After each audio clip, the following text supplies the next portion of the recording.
اسلام کی علامات اور نشانیات کو لے کر ایشوز بنایا جا رہا ہے۔ کبھی حجاب کا معاملہ تھا تو کبھی حلال کٹ کا معاملہ، کبھی مسلمان تاجروں کے اوپر حملہ تو کبھی لاؤڈ اسپیکر پر، اور یہ اذان صرف 2 سے 3 منٹ کے اندر اذان ختم ہو جاتی ہے، اس سے صوتی آلودگی کیسا پیدا ہو رہا ہے؟ یہ RSS، بجرنگ دل، رام سینا کے لوگوں کو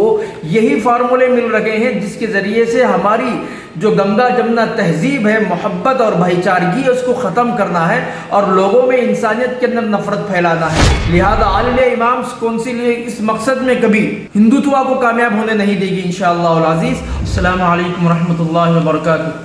آپ حضرات کے سامنے آنے کا مقصد یہ ہے کہ ہم دیکھ رہے ہیں کرناٹک کے اندر آئے دن روزانہ اسلام کی علامات اور نشانیات کو لے کر ایشوز بنایا جا رہا ہے۔ کبھی حجاب کا معاملہ تھا تو کبھی حلال کٹ کا معاملہ، کبھی مسلمان تاجروں کے اوپر حملہ تو کبھی لاؤڈ اسپیکر پر۔ تو اذان کے لاؤڈ اسپیکر کے سلسلے میں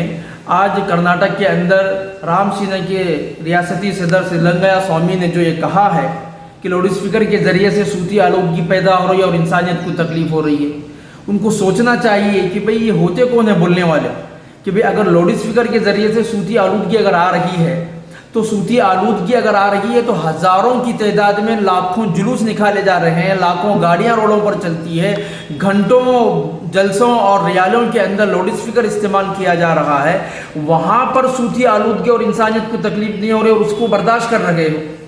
اور یہ اذان صرف 2 سے 3 منٹ کے اندر اذان ختم ہو جاتی ہے، اس سے صوتی آلودگی کیسا پیدا ہو رہی ہے؟ اوباش قسم کے نوجوان بچے گاڑیوں کے سائلنسر نکال کر گلیوں میں، چوراہے عام پر، روڈوں پر گاڑیاں چلا رہے ہیں، ان پر کوئی قانونی کارروائی کیوں نہیں ہوتی؟ اس کے ذریعے سے صوتی آلودگی کیوں نہیں ہو رہی ہے؟ اس کے ذریعے سے انسانیت کو تکلیف کیوں نہیں ہو رہی ہے؟ افسوس در افسوس یہ ہے کہ کوئی عقل مند آدمی یہ بالکل نہیں کہہ سکتا، جس کی عقل نہیں وہی اس کا یہ نظریہ ہو سکتا ہے۔ حالانکہ ہمارے برادران وطن، چاہے وہ ہندو ہو، سکھ ہو، عیسائی ہو، کوئی یہ نہیں کہہ رہا کہ بھی اذان کے لاؤڈ اسپیکر کے ذریعے سے ہمیں تکلیف ہو رہی ہے۔ یہ RSS، بجرنگ دل، رام سینا کے لوگوں کو یہی فارمولے مل رہے ہیں جس کے ذریعے سے ہماری جو گنگا جمنا تہذیب ہے، محبت اور بھائی چارگی ہے، اس کو ختم کرنا ہے اور لوگوں میں انسانیت کے اندر نفرت پھیلانا ہے۔ لہذا عالم امامز کونسل اس مقصد میں کبھی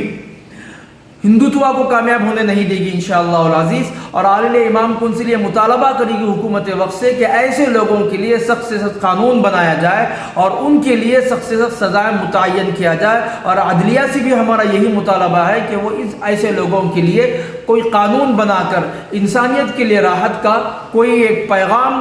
سنا دیا جائے۔